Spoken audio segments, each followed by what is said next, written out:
নমস্কার ছাত্রছাত্রীরা, welcome to সানুদার শিক্ষানিকেতন। নমস্কার ছাত্রছাত্রীরা, সানুদার শিক্ষানিকেতনের ডিজিটাল প্ল্যাটফর্মে তোমাদের সবাইকে অনেক অনেক স্বাগত জানাই। আজ আমরা ষষ্ঠ শ্রেণীর বাংলা ভাষাচর্চা বইয়ের তৃতীয় ইউনিট টেস্টের অন্তর্ভুক্ত যে দিনলিপি লিখন আছে, সেই দিনলিপি লিখন নিয়ে আজ আমরা আলোচনা করব। তো তার হাতে কলমেগুলো নিয়েও আলোচনা করব।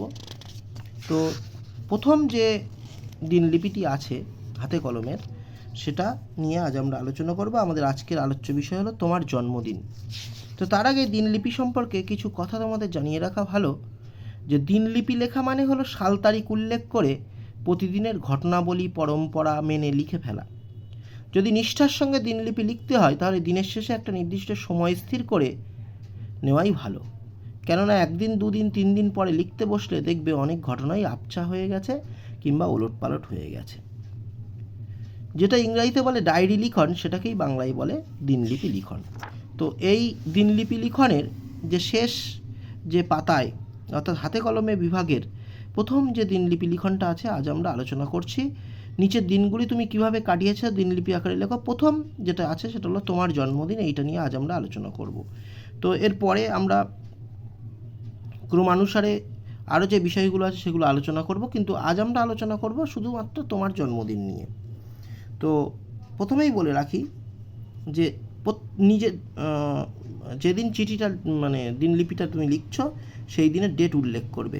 আজ যেহেতু আমি ভিডিওটি বানাচ্ছি 25 তারিখ, 25শে অগাস্ট 2026, তাই তোমরা যেদিন লিখবে সেদিন লিখবে। আজকের ডেটটা দেবে, অর্থাৎ 25শে আগস্ট 2026, আজ আমার জন্মদিন। সারা দিনটা আজ খুব আনন্দ ও মজা করে কাটলো। যেহেতু রবিবার ছিল তাই স্কুলে যেতে হয়নি, আর তাই জন্যই যেন আনন্দের পরিমাণটাও অনেকটাই বেড়ে গেল। রবিবার ছুটির দিন, তাই বাড়িতে মা, বাবা, দাদা সবাই ছিল। সকালবেলা ঘুম ভেঙেই কানে এলো মা বাবার শুভকামনা, আর সঙ্গে জন্মদিনের উপহার লীলা মজুমদারের গল্প সমগ্র। আনন্দে মন ভরে উঠল। দাদা দিল আমার প্রিয় চকলেট আর একটি পেন। ফোনে একের পর এক শুভেচ্ছা আসতে থাকলো মাসি, পিসি, দিদি, জামাইবাবু ও বন্ধুদের তরফ থেকে। দুপুরবেলা স্নান করে খেতে বসে দেখলাম মা আমার পছন্দের সব রান্না করেছে। পোলাও, পাঁঠার মাংস, চিংড়ি মাছের মালাইকারি, এই সব দিয়েই ভুরিভোজ হলো। তারপরে আমি না ঘুমিয়ে বসে গেলাম বাবার দেওয়া গল্পের বই নিয়ে। বই পড়তে পড়তে কখন চোখ লেগে গেছে জানি না। ভীষণ